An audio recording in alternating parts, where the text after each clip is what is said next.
सौराष्ट्रे सोमनाथं च श्रीशैले मल्लिकार्जुनम् उज्जैन्यां महाकाल ओंकारममलेश्वरं परल्यां वैद्यनाथं च डाकिन्यां भीमशङ्करं सेतुबन्धे तु रामेशं नागेशं दारुकावणे वाराणस्यां तु विश्वेशं त्र्यम्बकं गौतमी तटे हिमालये तु केदारं गुजमे सन्त शिवालये एतानि ज्योतिर्लिङ्गानि सायं प्रातः पठेन्नरः सप्तजन्मकृतं पापं स्मरणेन विनश्यति।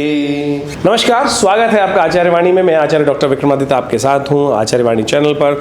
आज हम बात करने जा रहे हैं कर्क राशि वालों के लिए जुलाई के अंतिम भाग में ग्रहों का योगायोग किस प्रकार का बन रहा है। देखिए, ग्रहों का योगायोग विशेष तौर पर हमारे जीवन में कई प्रकार के सुख दुख, अनेक प्रकार के रास्तों को हमारे समक्ष उपस्थित करता है। जीवन में जो भी मार्ग हमारे समक्ष उपस्थित होते हैं वो सब कहीं ना कहीं ग्रहों का प्रभाव है, और उन पर हम जब चलते हैं तो उन्हीं के मार्ग से हमें सुख दुख हानि लाभ होने के योग बनते हैं। और यदि सही दिशा हमें प्राप्त हो जाए कि कौन सी दिशा से हमारे लिए नुकसान के योग हैं, कौन सी दिशा से हमारे लिए लाभ के योग हैं, कौन सी दिशा से हमें रास्ता सही प्राप्त हो जाएगा, तो हमारा मार्ग सुगम हो जाता है, हमारे आगे बढ़ने के रास्ते बहुत सुगम हो जाते हैं। यही ज्योतिष का लाभ है। ज्योतिष के माध्यम से हम आपको बताने जा रहे हैं कि जुलाई के अंतिम भाग में, जुलाई का महीना वैसे तो कई ग्रहों का परिवर्तन का योग हुआ। शनि महाराज वक्री हुए और सही कई प्रकार से कई ग्रह परिवर्तन की तरफ गए, शुक्र उदय हुए। इन सब का प्रभाव आपके जीवन में किस प्रकार का योग बनाने वाला है वो आप समझ लें जुलाई के अंतिम भाग में। देखिए, आपके जीवन में सुख दुख जो आते हैं ना, वो सब के सब आपके पुण्यों पर डिपेंड करते हैं, आपके कर्म पे डिपेंड करते हैं।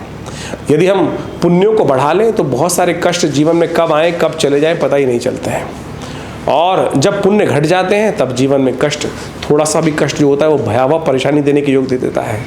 तो अब जुलाई का जो अंतिम भाग है वो ऐसा योग लेके आ रहा है कि आप अपने पुण्यों को अद्भुत रूप से बढ़ा सकते हैं। ये जो समय है विशेष तौर पर आपके कर्म को सही दिशा में करने का है, सदकर्म करने का है। क्यों, उसका भी आपको रीज़न बताएंगे। सावन का महीना शुरू होने वाला है और अभी जुलाई के अंतिम भाग में कई ग्रहों का योगायोग इस प्रकार का रहेगा कि यदि आप थोड़े से कार्य को अच्छे से कर लें तो भगवान की कृपा से, भगवान के प्रताप से आपके जीवन में कर्म के शुभ प्रभाव का फल आपको बहुत अद्भुत प्रकार से मिलने के योग बनेंगे। तो कर्क राशि वालों समझ लो क्या कुछ ग्रहों का योगायोग है आपके लिए। 21 जुलाई से यदि हम बात करें तो उस दिन पूर्णिमा है, आषाढ़ की पूर्णिमा है, गुरु पूर्णिमा जिसे कहा जाता है। मकर राशि में चंद्रमा का प्रवेश हो रहा है जो आपकी राशि से सप्तम भाव में सुबह 7:30 बजे से योग बनाएंगे, और यह आपके लिए बहुत अच्छा रहेगा। यह आपके लिए नई शक्ति का संचार करने वाला रहेगा, नए पुण्यों को उदय करने वाला रहेगा, और साथ साथ बृहस्पति की पूर्ण दृष्टि चंद्रमा पर जिस प्रकार से पड़ रही है यह आपके लिए बहुत शुभ योग बना रही है। ऐसे में सही दिशा प्राप्त करने के लिए गुरु वंदन करने का प्रयास करें। गुरु पूर्णिमा है, व्यास पूजा है। कहा जाता है आध्यात्मिक मार्ग में जिस व्यक्ति ने अपना गुरु नहीं बनाया वो आगे मोक्ष इत्यादि के रास्ते, प्रभु के दर्शन के रास्ते नहीं प्राप्त कर सकता। तो इसलिए सही दिशा निर्देश प्राप्त करने के लिए गुरु बहुत आवश्यक है, सही गाइड बहुत आवश्यक है। हमारे जीवन में कई लोग हमारे गुरु होते हैं जिनसे हम शिक्षा प्राप्त करते हैं, उन सब के प्रति समर्पित भाव से कार्य करिएगा। देखिए, इस दिन रविवार का अवसर है और सुंदर योग है। ये योग आपके लिए लाभ देगा, आशीर्वाद कल्याण कर सकता है। तो आपकी राशि में भी बृहस्पति चंद्रमा का सुंदर संबंध जो है उसके साथ साथ आशीर्वाद देने का प्रयास करें। गुरु पूर्णिमा है और कहा गया है गुरु ब्रह्मा गुरु विष्णु गुरुर्देवो महेश्वरा गुरु साक्षात परब्रह्म तस्मै श्री गुरुवे नमः। तो इसलिए जहाँ भी आशीर्वाद मिले ना उसको अवश्य लेने का प्रयास कीजिए, यही आपके पुण्यों को उदय करता है। 22 जुलाई का दिन एक विशेष तौर पर प्रतिपदा की तिथि है। उस दिन सोमवार का अवसर, सावन का महीना आरंभ हो रहा है, और इस बार का सावन का महीना बहुत ही अद्भुत योग लेकर आरंभ हो रहा है। सावन का महीना, जो सावन का नाम पड़ा, नामकरण हुआ श्रवण नक्षत्र से हुआ है। श्रवण नक्षत्र का शुरुआत के दिन ही योग बन रहा है। बाई चांस आमतौर पे एक आध दिन पहले योग बनता है। इस बार महीना जो सावन का है श्रवण नक्षत्र से शुरू हो रहा है और श्रवण नक्षत्र पे ही समाप्त हो रहा है। सोमवार के साथ शुरू हो रहा है, सोमवार के साथ ही समाप्त हो रहा है। देखिए, सावन, श्रवण नक्षत्र, सोमवार का दिन, इससे सुंदर क्या योग हो सकता है भगवान भोलेनाथ को प्रसन्न करने का। और जैसे हमने पिछली बार आपको बताया था कि देव शयन हो चुका है, और देव शयन के बाद भगवान विष्णु जब शेषैया पर समस्त देवताओं के साथ 4 महीने के लिए विश्राम करते हैं तो उस विश्व की समस्त सत्ता जो है भोलेनाथ के हाथ में आ जाती है। और ऐसे में भोलेनाथ को प्रसन्न करने का दिन भी सावन शुरू हो गया है, सोमवार से शुरू हुआ है, चंद्रमा के नक्षत्र श्रवण से शुरू हुआ है। तो ऐसे में जितना हो सके भगवान भोलेनाथ को प्रसन्न करें। आपकी राशि के अनुसार से दूध से नित्य प्रति भगवान को अभिषेक करने का प्रयास कीजिए, देखिए आपके वारे न्यारे हो जाएंगे। भोलेनाथ आपके समस्त पुष्टि को योग देंगे, अनिष्ट को दूर कर देंगे और जीवन में सब प्रकार की संपदा प्राप्त करने के योग बन सकते हैं। तो इसलिए अवश्य इस योग का लाभ लीजिएगा। चंद्रमा के साथ बृहस्पति का संबंध बहुत सुंदर तरीके से बना हुआ है, अभी आने वाले समय में लाभ के योग बन सकते हैं। तो आप इसको और अच्छा करने के लिए विशेष तौर पर इसका ध्यान करें। हमने भी विवेकानंद योगाश्रम में पूरे श्रावण के महीने में 30 दिन के लिए सुंदर रुद्राभिषेक का कार्यक्रम रखा है। 19 अगस्त तक के लिए आप भी इसमें सम्मिलित हो सकते हैं और प्रभु का भजन करने का, भगवान का अभिषेक दूध से, दही से, घी से, शर्करा से, अनेक मधु से, साथ साथ इच्छू रस से, सही प्रकार से भगवान का रुद्र अष्टाध्यायी का पाठ करते हुए नित्य प्रति चलेगा। और ये कार्यक्रम शाम को करीब 6 बजे से लेकर हर रोज़ 8, साढ़े 8, 9 बजे तक चला करेगा। आप भी इसमें सम्मिलित हो सकते हैं, अपने नाम से इसमें भाग ले सकते हैं। फ़ोन नंबर्स नीचे दिए हैं, संपर्क साध सकते हैं। 23 जुलाई का दिन विशेष तौर पर द्वितीया तिथि है, मंगलवार का अवसर। कुंभ में चंद्रमा का प्रवेश हो रहा है सुबह 9:28 पर। ये चंद्रमा शनि के साथ जाके स्थित हो जाएंगे और यहाँ थोड़ा स्वास्थ्य का ध्यान रखते हुए कार्य करने की ज़रूरत रहेगी। पंचक आरंभ हो रहे हैं इस दिन और करीब 27 तारीख तक चलेंगे। 5 नक्षत्र हैं और शास्त्र के अनुसार से कहा जाता है कि दाग इत्यादि कर्म, छत डालने का कर्म इत्यादि, एकत्रीकरण, लकड़ी का एकत्रीकरण, तृण का एकत्रीकरण, ये नहीं करना चाहिए इस समय में। बाकी सब कार्य निषेध नहीं है, केवल इन 5 कार्यों को रोकने का शास्त्र में वर्णन किया गया है। तो इन सब बातों पर ध्यान रखना चाहिए। बहुत सारे लोग सब चीज़ों में निषेध कर देते हैं कि ये भी मत करो, ये भी मत करो, ये भी मत करो। नहीं, ऐसा कुछ नहीं है। तो आप इस बात का ध्यान रखते हुए कार्य करें। ग्रह आपके लिए स्वास्थ्य के मामले में थोड़ा समस्या दिखाई देते हैं, मनोमस्तिष्क में थोड़ा सा बंधन दिखाई देता है, थोड़ा खुलकर काम करने में दिक्कत आ सकती है। तो उसके लिए हनुमान जी का स्तवन करना सबसे श्रेष्ठ रहेगा। देखिए, बृहस्पति का संबंध इन दिनों जिस प्रकार का आपकी कुंडली में चल रहा है वो विशेष तौर पर मंगल के साथ एक विशेष प्रकार का योग बना रहा है। मंगल बृहस्पति के साथ गणनाओं में थोड़ी पीछे चल रहे हैं, अंश में थोड़े पीछे चल रहे हैं और ये मनोमस्तिष्क में थोड़ा उपद्रव के योग बनाते हैं, जीवन में थोड़ी अशांति के योग बनाते हैं। तो शांति प्राप्त करने के लिए आपको विशेष तौर पर मंगल को शक्ति देनी पड़ेगी। हनुमान जी का जप करने का प्रयास कीजिए, वो आपके लिए बड़ा उपयुक्त रहेगा और समस्त कष्टों को दूर करने वाला रहेगा। 24 जुलाई का दिन तृतीया तिथि है, बुधवार का अवसर है और इस दिन चतुर्थी क्षय है। मुहूर्तों के लिए दिन अच्छा नहीं है क्योंकि तिथि क्षय है और विशेष पर रिक्ता तिथि का योग है, अभिजीत मुहूर्त भी नहीं है इस दिन। तो ऐसे में ध्यान रखते हुए कार्य करने की ज़रूरत है। नए कार्य को आरंभ आज इस तिथि में ना करें तो अच्छा रहेगा, नए प्रोजेक्ट्स को हाथ में ना लें तो अच्छा रहेगा। बाकी ग्रहगण दृष्टिकोण से थोड़ा सा हर कार्य में रिजर्वनेस थोड़ी दिखाई देती है और ऐसे में उन कार्यों को ठीक करने के लिए थोड़ा शांत रहना पड़ेगा। इन दिनों स्वभाव थोड़ा उग्र रहता दिखाई देगा, हर कार्य में जल्दी तेज, अपने स्वभाव के अनुसार से जब कई कार्य नहीं करेगा तो क्रोध आने के योग बन सकते हैं। तो ऐसे में शांत रहते हुए कार्य करने का प्रयास करें। हो सके तो श्री गणेश का स्तवन करें, वो आपके लिए बहुत जरूरी है। तो कर्क राशि वालों के हिसाब से यदि 25 जुलाई की यदि हम बात किया जाए तो उस दिन पंचमी तिथि है और बृहस्पतिवार का अवसर है और चंद्रमा परिवर्तन के योग बना रहे हैं। भाग्य में जाकर सुबह करीब 10:30 बजे स्थित हो जाएंगे और यह आपके लिए अच्छा रहेगा। भाग्य से परिवर्तन करने का योग बनेगा। मन में धर्म कार्य के प्रति मन ज़्यादा उद्धृत होता दिखाई देगा और ये आपके लिए बहुत अच्छा है। जहाँ धर्म वहीं विजय और वहीं शांति का योग दिखाई देता है। तो ऐसे में इस समय का सदुपयोग आप पूरी तरह से करने का प्रयास करें तो बहुत अच्छा रहेगा। राहु वहाँ स्थित है जो कहीं ना कहीं आपको धर्म से दूर भगा रहा है आजकल। तो थोड़ा किसी ना किसी कारण से मन को धर्म में लगाने का प्रयास करें। इच्छा रहेगी लेकिन प्रत्यक्ष कर्म थोड़े से धर्म से दूर ले जा सकते हैं। और देखिए, आपकी राशि में योग इस प्रकार का है कि इन दिनों धर्म के द्वारा ही आपके लिए सरलता और लाभ के योग बनते दिखाई दे रहे हैं। इसलिए धर्म से दूर ना भागें, यही सबसे बड़ा उपाय है। सावन चल रहा है, भगवान शंकर का अभिषेक करें, पंचमी है और तो विशेष तौर पर बृहस्पतिवार के दिन दूध में थोड़ा केसर डाल के भगवान का अभिषेक करें, कष्ट दूर होने के योग बनेंगे। और ये जो मन की वृत्ति है राहु के कारण से परेशानी में डाल रहा है, उसको भी ठीक करने का रास्ता बनेगा। तो शाम के समय प्रदोष काल में अवश्य ये उपाय करने का प्रयास कीजिएगा। ध्यान रखें, ये लगातार अभी 1 साल तक राहु यहीं चलना है, इसका लगातार उपाय करने की जरूरत पड़ेगी। 26 तारीख का दिन और षष्ठी तिथि, तो कर्क राशि वालों के लिए ग्रह योग दिखाते हैं शुक्रवार के दिन। एक बात सबसे पहले नोट कर लीजिए, गंडमूल नक्षत्र रेवती और अश्विनी का योग है 28 तारीख तक। तो ऐसे में ध्यान रखते हुए कार्य करने की ज़रूरत है। तो इन दिनों में जो 3 दिन का है, जो रेवती नक्षत्र और अश्विनी नक्षत्र का योग बनेगा दोपहर के बाद से लेकर 28 तारीख की दोपहर तक। तो ऐसे में जो जातक जन्म ले रहे हैं उनकी मूल शांति अवश्य करानी चाहिए। कई बार गलती से लोग भूल जाते हैं बाल्यकाल में बच्चों की मूल शांति कराना, फिर जीवन में कई प्रकार के कष्ट प्रत्यक्ष देखने पड़ते हैं।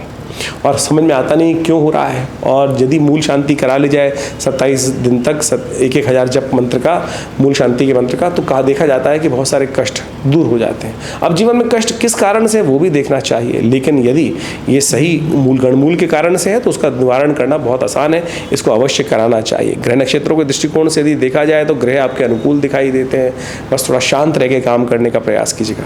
कई स्थितियां ऐसी बन सकती हैं विशेष तौर पर जब छोटी छोटी बातों पर आपका एग्रेसिवनेस बढ़ती दिखाई देगी, तो ऐसे में उसको ठीक करने के लिए एक उपाय हम आपको बता रहे हैं, वो अवश्य करने का प्रयास कीजिएगा। शुक्रवार का अवसर है, एक गुड़ की नमक की डली लेकर, जो सेंधा नमक आता है, किसी गौशाला में दे दीजिए। और जैसे जैसे वो इस महीने में ये उपाय बहुत ज़रूरी है आपके लिए, क्योंकि सूर्य लगातार आपके लिए जिस ग्रह में जहाँ चल रहे हैं वहाँ अननेसेसरी एग्रेसिवनेस बढ़ाते दिखाई देंगे, क्रोध बढ़ाते दिखाई देंगे। तो उसको ठीक करने के लिए छोटा सा उपाय देखिए, करिएगा, कल्याण होगा। जैसे जैसे वहाँ गुड़ खत्म होगा आपके जीवन के कष्ट भी दूर होने के योग बनेंगे। किसी से गाय चाट के गुड़ को, वो उसको नमक को ख़त्म करेगी, वो आपके कष्ट भी हरेगी। 27 तारीख का अवसर, सप्तमी तिथि, शनिवार का अवसर, और आपकी राशि के अनुसार से इस वक्त शनि महाराज का जो योग चल रहा है वो आपकी सफलता में बाधा देने के योग दे रहा है। वक्र स्थिति में दशम भाव को देख रहा है, धन वाले भाव को देख रहा है, और साथ साथ आपकी बुद्धि को भी देख रहा है। विद्या पढ़ाई वाले बच्चों को के लिए भी शनि महाराज ठीक नहीं है, तो ऐसे में एक उपाय आपको अवश्य करने का प्रयास करें। सावन चल रहा है, सावन के महीने में तेल के द्वारा भगवान का शंकर का अभिषेक, भगवान शंकर का अभिषेक, इससे क्या होगा, शनि अनुकूल होने के, तिल का तेल लेकर भगवान शंकर का, इसका जितने दिन सावन है उस दिन नित्य प्रति अभिषेक करवाइए बच्चे से।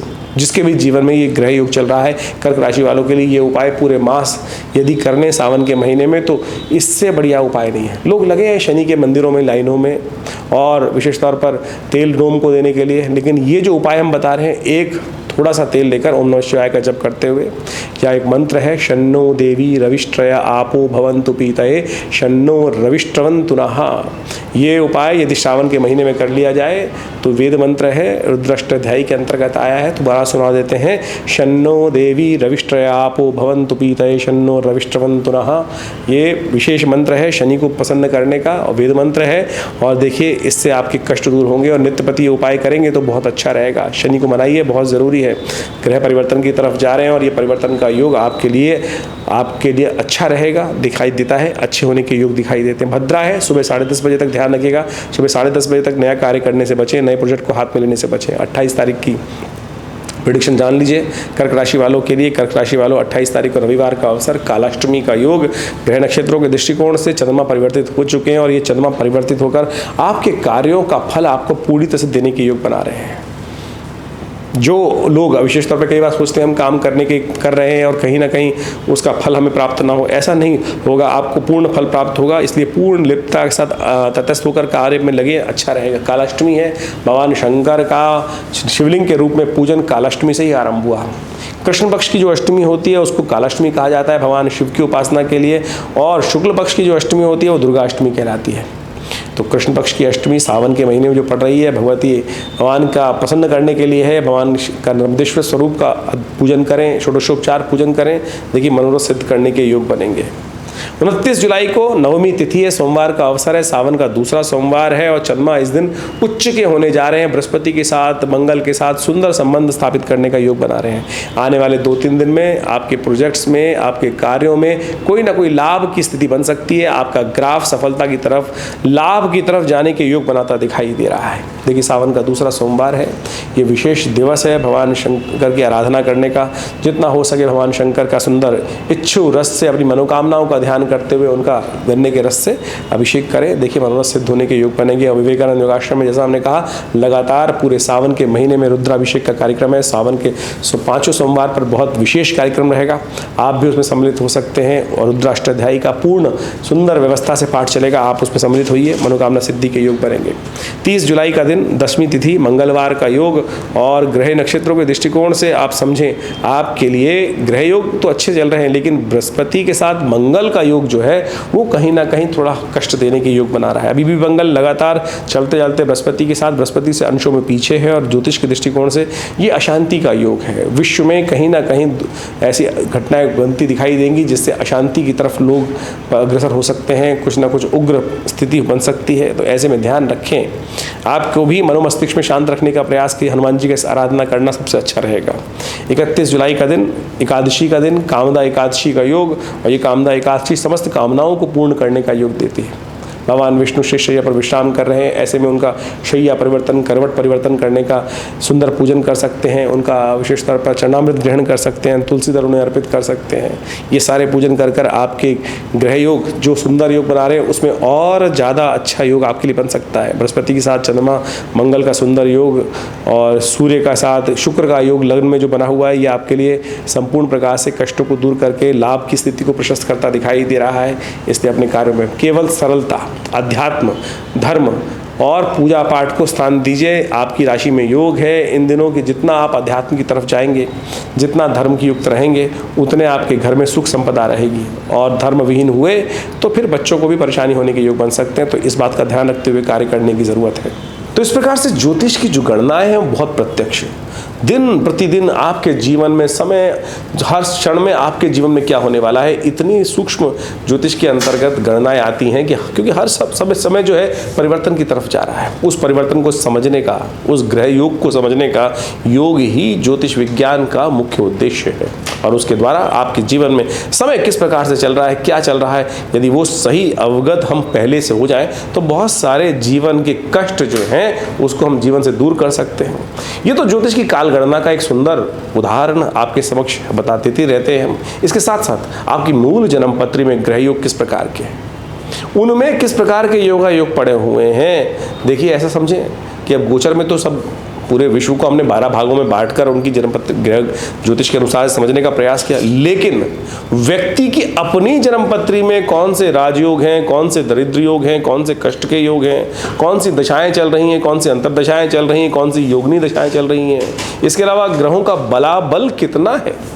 गोचर में आप ये मान के चलें कि इसको इस प्रकार समझ सकते हैं कि सपोज कोई एक क्षेत्र के अंदर कोई बीमारी फैली हुई है। अब ऐसा नहीं है कि सभी व्यक्ति उसकी ग्रास में आ गए, सभी बीमार हो गए, लेकिन कुछ परसेंटेज लोग ज़्यादा बीमार होंगे, कुछ परसेंटेज थोड़े कम बीमार होंगे, कुछों को हल्की सी छुएगी और कुछ बिल्कुल निरोगी रहेंगे। किस पे डिपेंड करता है? आपका रहन सहन, खान पान, आपकी बॉडी इम्यून कितनी है, क्या है। यानी आपकी मूल जन्म पत्री में किस प्रकार के ग्रहयोग चल रहे हैं, कौन से ग्रहों की किस प्रकार की स्थिति है, किसके भाग्य में राज्य करना लिखा है, किसके भाग्य में कष्ट भोगना लिखा है। ऐसे में ग्रह गोचर जो प्रैक्टिकल समय में चल रहे हैं, आज के समय में चल रहे हैं, उनका प्रभाव उसी के हिसाब से आपके जीवन में हमको समझने की आवश्यकता होती है। तो ये एक ज्योतिष की बहुत विशेष तौर पर समझने की आवश्यकता है। तो आप अपनी मूल जन्मपत्री को देखते हुए अपने ग्रह गोचर को प्रैक्टिकल जो आजकल जो करंट में चल रहा होता है उसको भी हम समझ सकते हैं। ज्योतिष एक बहुत बृहद विज्ञान है। ज्योतिष के 2 एस्पेक्ट्स हैं, एक गणित, एक फलित। एक तो गणनाओं के आधार पर हम जो भी एस्ट्रोनॉमिकल कैलकुलेशन परिवर्तन हो रहा है, ग्रह बदल रहे हैं, उस पूरे यूनिवर्स के अंदर कब कौन सा सूर्योदय कब हुआ, कैसे हुआ, कहाँ कौन सा ग्रह अस्त हुआ, कौन सा ग्रह वक्री हुआ, उसकी हम गणनाओं को एक गणित के माध्यम से चेक करते हैं। दूसरा है फलित। फलित यानी उन गणनाओं का, उन योगों का जो योगा योग बने, उनका प्रभाव व्यक्ति पर, समाज पर, क्षेत्र पर, प्रकृति पर किस प्रकार का होगा, और उसको हम यदि समझें तो वो बहुत प्रत्यक्ष विज्ञान है। और ये पूरा अध्यात्म के साथ जुड़ा हुआ है। ये ऐसा बिल्कुल नहीं है आप समझ लें कि यदि आपके भाग्य में कुछ कष्ट लिखा है तो वो भोग कर ही जाएगा, नहीं।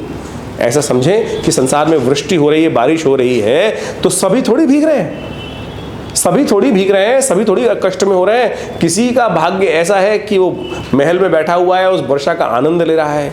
किसी का भाग्य ऐसा है कि उसी वृष्टि में, उसी क्षेत्र में बारिश होकर वो ओले बेचारा झेल रहा है, उसके पास छत तक नहीं है, छाता तक नहीं है।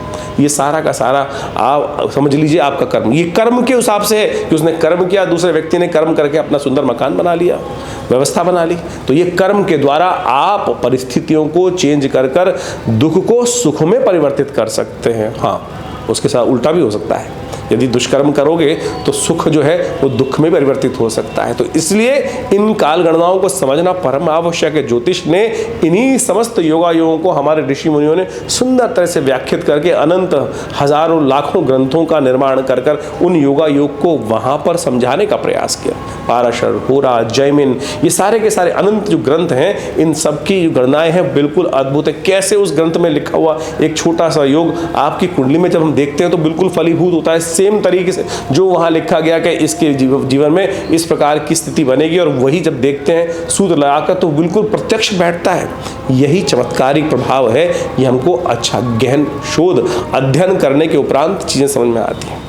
तो आप बिल्कुल ज्योतिष को कपोल कल्पित कल्पनाओं में ना समझें। बहुत सारे लोग हैं जो समय समय पर आकर आपके मन में मानसिक तौर पर विचित्र विडंबनाएं उत्पन्न करने का प्रयास कर सकते हैं। तो आप यदि आप भारतीय संस्कृति में विश्वास रखने की बात करते हैं तो बिल्कुल प्रैक्टिकल हो। हमें भी कई बार लगता है, कई बार व्यक्ति आते हैं कि जिसमें बहुत हज़ारों लोग हैं और सब चीज़ें नहीं, तो उसमें कई बार लगता है कि ये युग क्यों नहीं कट रहा है, लेकिन उसका भी एक रीज़न होगा, हो सकता है शोध के बाद वो समझ में आ जाए। तो आपको इन सब चीज़ों को समझना चाहिए। देखिए, अविश्वास जगाना तो बहुत छोटी चीज़ है। किसी भी चीज़ को अगर आपका विश्वास है, बोलो नहीं मैं विश्वास नहीं करता, मेरे करने ना करने से, आपके करने ना करने से वो सिद्धांत नहीं बदलते। ज्योतिष एक प्रत्यक्ष विज्ञान है और हमने इसको बहुत शोध कर कर देखा, और जब हम प्रेडिक्शन करके बताते हैं लोगों को, उस वक्त तो व्यक्ति को लगता है, मैंने बहुत बार अनुभव किया, बाल्यकाल से ज्योतिष के अंदर बहुत पिताजी के साथ रहते रहते बहुत अध्ययन, बाल्यकाल से ही 5 वर्ष की आयु से ही ज्योतिष में इंटरेस्ट जगाया पिताजी ने, साथ में जोड़कर बैठ के ज्योतिष को पढ़ना, सीखना, समझना, बताना सब सिखाया। और जब हम वो बोल देते थे तो क्या होता था, वो बाद में पता चलता था कि लोग उस वक्त तो कई बार रुष्ट होकर चले जाते थे, अरे क्या फालतू डराने की बात कर रहे हो। 5 साल बाद आएगा व्यक्ति, 10 साल बाद आएगा। एक व्यक्ति तो ऐसे थे, मेरे पास जन्मपत्री दिखाने के लिए आए और हमने जो बताया कि अरे चले गए रुष्ट होकर। बाद में 1 साल बाद आए, बोले हाथ पकड़ के रोका क्यों नहीं था, हाथ पकड़ के रोका क्यों नहीं था कि महाराज ये मत करो। क्या जब समझाने की कोशिश करूं तो समझते हैं व्यक्ति। तो आप समझें, ज्योतिष बिल्कुल प्रत्यक्ष विज्ञान है और इस बात को हमको समझना चाहिए। मैंने एक बार नहीं हजारों बार इस प्रकार का अनुभव किया है कि व्यक्ति के जन्म कुंडली में बिल्कुल प्रत्यक्ष योग हैं और वो बताया, और व्यक्ति नहीं समझ में आती। कई बार जो समझ जाते हैं वो अरे न्यारे करवा लेते हैं, बच जाते हैं, कष्टों से निवृत्ति के योग बना लेते हैं। तो इसलिए विश्वास करें। मंत्र विज्ञान, यज्ञ विज्ञान, मंत्र जप, जितने भी शास्त्र में उपाय बताए गए हैं औषध विज्ञान के माध्यम से, वो सब के सब प्रत्यक्ष चमत्कारिक काम करते हैं। हमने तो ऐसे ऐसे अनुष्ठान की देखे हैं कि कुंडली में जेल जाने का योग बिल्कुल साफ साफ दिखाई दे रहा था। भगवती दुर्गा जी का प्रयोग जैसा अनुभव है वो किया, आरंभ कराया गया, और कैसे कष्ट कट गया, कैसे कष्ट कट गया कि बिल्कुल उस व्यक्ति को सजा होने के पूर्ण योग थे। लेकिन जब उस अनुष्ठान को, पूजा को, दुर्गा जी के उस खास अनुष्ठान को कराया गया तो वो कष्ट निवृत्ति का योग बना। ऐसे एक नहीं, मैं बहुत इतने सालों में अध्ययन ज्योतिष के बाद आज इस उम्र में हूँ, तो 40 साल का तो खूब अच्छे से देखा है मैंने। बहुत अच्छे अच्छे लोगों को देखा है कि किस प्रकार से लोगों परिवर्तन का योग बना। 50 साल की आयु हो रही है तो बहुत चीज़ों को शोध कर कर समझने का प्रयास किया। तो आप इन जनरल लोगों की बातों में, सो कॉल्ड लर्नेड लोग जो हैं, आज आपके मन में विचित्र विडंबनाएं भारतीय संस्कृति के समक्ष में रखने का प्रयास करते हैं। बहुत सारे लोग होते हैं, तो आप इस बात को हटा दीजिए, आप अपना लाभ लीजिए ज्योतिष विज्ञान के माध्यम से। और हमारा विवेकानंद योगाश्रम इन सब संबंधों में बहुत अद्भुत प्रकार से कार्य कर रहा है, बहुत सारे क्षेत्र में कार्य कर रहा है, चाहे वो मंत्र विज्ञान है, चाहे वो यज्ञ विज्ञान है, चाहे वो योग है, चाहे वो आयुर्वेद है। इस संस्थान के द्वारा पिछले करीब 60-70 सालों में बहुत सुंदर प्रकार से रिसर्च ओरिएंटेड ऑर्गेनाइजेशन के तौर पर कार्य किया गया है। हमारे आश्रम पर नित्य आज भी 8 घंटे यज्ञ होता है हर रोज़। और अभी जो समय चल रहा है बड़ा सुंदर चल रहा है, सावन का महीना चल रहा है। सावन के महीने में पूरा हर रोज़ भगवान शंकर का दिव्य रुद्राभिषेक कराया जाता है, दिव्य रुद्राभिषेक। और हर सोमवार, 5 सोमवार इस सावन में पड़ रहे हैं, और 5 सोमवार पर एक सामूहिक तौर पर बहुत सुंदर कार्यक्रम रहेगा, आप उसमें सम्मिलित हो सकते हैं। और भगवान शंकर का बड़ा विशाल श्री विग्रह जैसे सौराष्ट्र में है वो विद्यमान है, और उनका रुद्राष्टाध्यायी के द्वारा नित्य प्रति अभिषेक चलेगा, जो मनोकामनाओं की सिद्धि करने में अद्भुत है, कष्टों को दूर करने में अद्भुत चमत्कारिक रूप उपस्थित करता है। भगवान शंकर भोलेनाथ हैं। देखिए, इस वक्त समस्त संसार की जो विशेष तौर पर कार्य है, भार है, कार्यभार, वो भगवान शंभू के हाथ में, क्योंकि देवशयनी एकादशी हो चुकी है। भगवान शंभू समस्त कार्य को सुंदर तरीके से करते हैं, और भोलेनाथ तो बड़े सुंदर तरीके से इजीली प्रसन्न हो जाते हैं। सबके आराध्य हैं, जो परित्यक्त भी हैं वो भी भगवान भोलेनाथ की शरण में जाकर अपनी मनोकामना सिद्धि का योग बना सकते हैं। तो आप आनंद भाव से हमारे साथ जुड़कर, आश्रम से जुड़कर बहुत सारे लाभ ले सकते हैं। हर रविवार को बड़ा कार्यक्रम होता है सुबह 8 से 10 बजे तक। मंगलवार में सुंदरकांड का कार्यक्रम चलता है, और इस सावन में तो विशेष तौर पर 5 सोमवार का सुंदर योग जो बना है, इसमें विभिन्न कार्यक्रम आश्रम में रहेंगे। आप अपने नाम से अपनी मनोकामनाओं की सिद्धि के लिए, अपने कष्टों को दूर करने के लिए, उन समस्त जो अनुष्ठान इत्यादि आश्रम पे हो रहे हैं उनका लाभ लेकर बहुत सुंदर तरीके से कार्य करने का प्रयास कीजिए। सुंदर रहेगा, आनंद रहेगा। बाकी किसी भी समस्या, पर्सनल समस्या के लिए आप हमारे फ़ोन नंबर्स पे संपर्क साध सकते हैं। हम आपके साथ हमेशा रहेंगे। विवेकानंद योगाश्रम आपके साथ कार्य कर रहा है। मैं आचार्य डॉक्टर विक्रमादित्य आपसे इजाज़त देता हूँ। धन्यवाद।